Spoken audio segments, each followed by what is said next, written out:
Hello pilots and welcome back to the channel. This is Overkill and we're going to do the JDAM JSOW pre-plan mode wrap-up. Okay, so this should cover everything that you need to know about using JDAMs and JSOWs in the pre-plan mode. Now today, to illustrate that they are the identical process, or do have an identical process I should say, we are going to be using the JSOW. We have the AGM-154 alphas on board. These are the cluster munitions. Okay, and you have the AIM-154 Charlie, which is the penetrating warhead, so which is used for taking out like these kind of hangars, etc. And what a penetrating warhead does, for those of you who don't know, is it's got two charges in it. When it detonates, the first charge blows a hole in it, allowing the second charge to pass through and destroy whatever's inside. Okay, so just like before, we're going to go ahead and come down here, go to our JSOW page. I'm going to go ahead and lock the camera up here. We don't need to be bouncing around. There we go. And you can see that the timer is now counting down. We have about 3 minutes to get a good alignment, which you can see here. Okay, so once that's set, you'll see the alignment is good. We are in mode pre-plan. We're going to set electronic fusing to instant just like before. We're going to go to our JSOW display. And then we're going to come over here to the mission. We don't need the quantity page, okay, because we're going to be using all those stores for the same area. So we're going to go to mission. And you can see we're in pre-plan 1 with station 8 selected. We can step over to station 2 and we have station 8. We're going to start with station 8. You can see pre-plan 1 selected with the JSA. Now, because it's a cluster munition, remember how cluster munition works, it's got a bunch of different little bomblets inside of the tank. And it has an altitude that it hits at which that tank opens up. In pre-plan mode, that altitude, the dispersal rate, can't be changed. It's set to 1,500 feet, and as far as I know at the time of making this video, there isn't any way to change that. Alright, so getting started, now we need to find our targets, and to show you that, I'm going to show you something pretty cool. So first caveat, remember this only works if your targets are visible on the map. If the mission editor hides them, you can't use this particular method to use pre-plan mode. You have to have the coordinates available for the target. Okay. But I'm going to show you guys something really cool real quick that I found on the forums. I know it's been out for quite a while, but this is primarily for VR users, but it also works on the monitor. When I am making these videos, I am using a monitor. I am not flying in VR. So I'm going to hit Control Shift and X, and this brings up the DCS scratch pad that someone made. Again, really handy tool. It's just a text pad is all it is, so you can just click in it and then just start typing away. Okay, you're able to highlight everything and delete it all at once if you want. The nice thing is even if you close DCS and restart it, whatever you entered in here the last time will still be there. Now in single player, this has a really cool feature that I like a lot. If we come up here and hit mark point, and let's come down here and set it in here, right, because I haven't created a waypoint for the target area yet. And then we just come over here and press this longitude latitude button. There's the coordinates of the target you just made, or of the mark you just made. Now the other neat thing about that, let me show you guys something else that's kind of cool, is if you make multiple target or marks, so let's go here, oh damn it, here, okay, and hit that button again, you get all three. Okay, so really handy tool. Again, that part only works in single player as far as I am aware. Again, at the time of making this video, link for the description in this down below. I highly recommend you guys take a look at this. It's super handy. Alright, now as far as setting our targets, just like before, the first thing we need to do is select a target, and we need to make sure we're in the right coordinate format, which we're not. This is degrees, minutes, and decimal minutes. We need decimal seconds. So what we're going to do is hit left, alt, and Y until we get what we need, which is right here. Now you can see the first two digits are cut off, and you can always find them up here, and literally if you're zoomed in this closely, you can move the mouse anywhere you want and that first digit is not going to change. Okay, so we have degrees, minutes, seconds, decimal seconds, and I've already selected 4 targets for each of our weapons today, so we don't have to worry about going through that process. So again, cool thing about this pad is I just hit F1 and it's still there, and I can drag it around, move it around, etc. Now occasionally I will tell you guys this, if you click in it, okay, and then try to hit the F10 map, it doesn't work. So if you ever run into that, just close it, hit F10, and you can reopen it. Okay, it's not a big deal. Alright, so now let's get into setting up our weapons. So we're going to go ahead and zoom in a bit here so you guys can see everything nice and clear. Let's go ahead and move this up just a little bit, get it out of the way. So just like before, we're just going to start the same process. So we're going to go to Target UFC. We're setting up Station 8 for our first target. We're going to go to Position, Latitude, North, and we're going to start typing in our coordinates. So 415044, 415044, enter with the decimal of 08. Go to longitude, easting, 414804, 414804, enter, decimal 23, enter. We need to enter in our elevation. Now, make sure that you always write your elevation down, guys, if they're in different areas. Everything at that practice field I have set up is at 32 feet. Okay, it's a really level area over there. So, got our elevation set. Now, what we're going to do is step over to station 2 and enter in target 2 just like before. So we'll start with our elevation since it's already up, 32 feet. Cycle the UFC, go back to position, latitude, and we're looking for 415043, 415043 with a decimal of 21, enter, longitude, 414805, 414805, enter, and decimal 79. Okay, so target 1 and target 2 are set. We're done with those. But now, we need to set targets 3 and 4. So we're going to step back to station 8, and we're going to hit pre-plan. Let me get that out of the way. It's a little too close. And we're going to hit pre-plan 2. Okay, that's the caveat. That's the catch.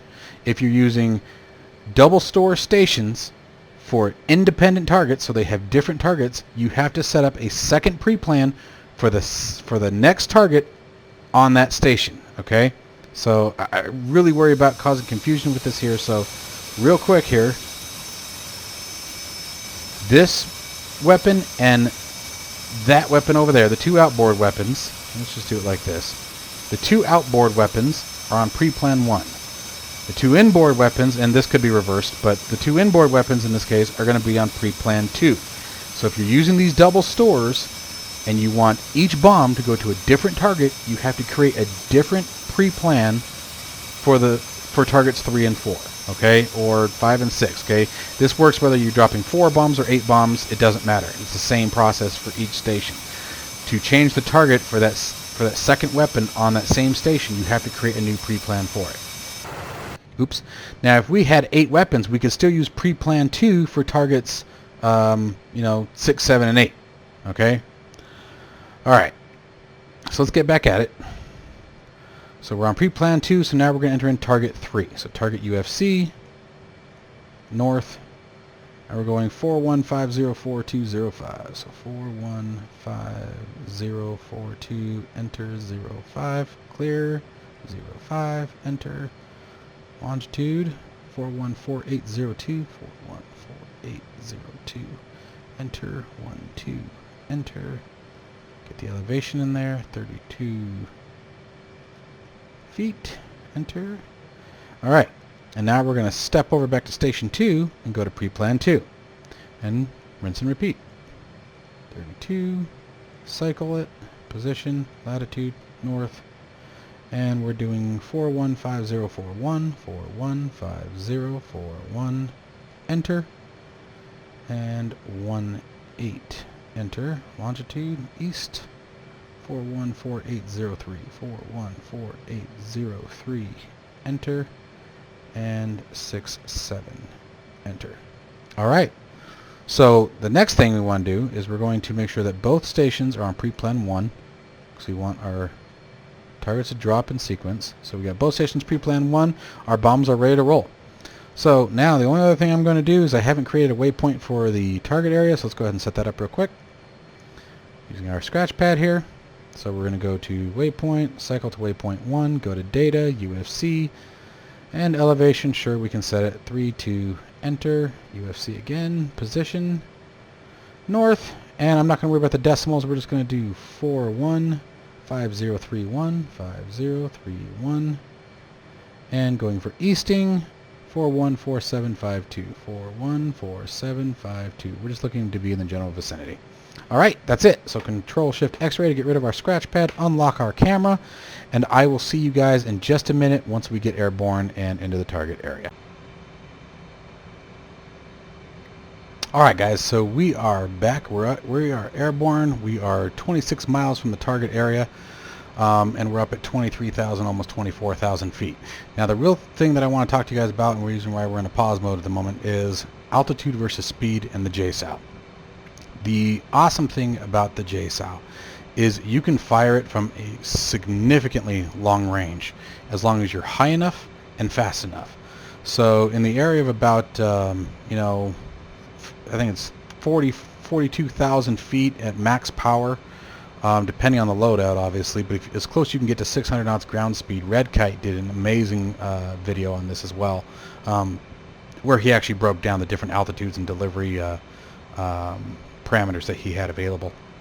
But as close you are to 600 knots ground speed, and the higher you go, the further away you can release the weapon. I think up at 40,000 feet, he showed that you were able to deliver a JSOW at almost 50 nautical miles. Okay, so we're at 26 nautical miles. We're closing very quickly. We're about 4 miles away from time to max range. So let's go ahead and get set up. So we're going to go to Master Arm on, Air to Ground set. We want to be in our JDAM display page and in the mission page, because we want to be able to quickly change the pre-plan mode, and we're going to show you guys what that looks like in just a minute. So let's go ahead and unpause here. I'm going to go ahead and throw us into an altitude hold. And you can see we're 1 minute 8 seconds to maximum range. We're in manual mode. The JSA or JSOW Alpha is selected in pre-plan mode. Okay, so we're just waiting for a countdown, and we will pickle the bombs off. I'm going to go ahead and accelerate to max power here and show you guys how that changes here. Look how quickly it's counting down now, the faster we go.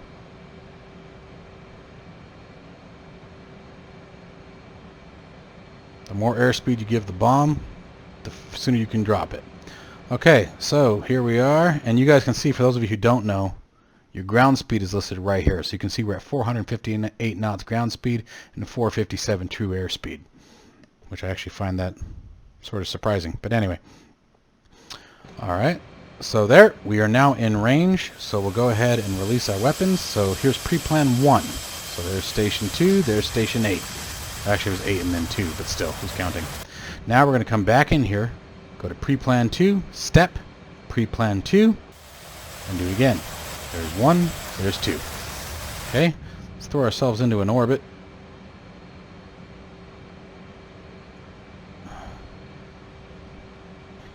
And we'll follow our bombs down.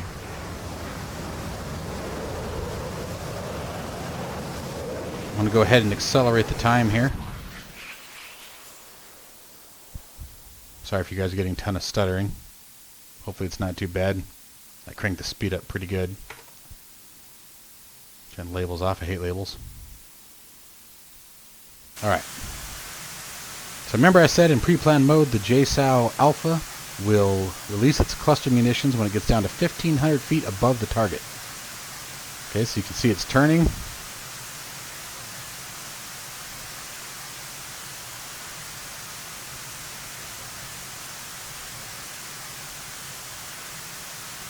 And those are the other ones dropping off.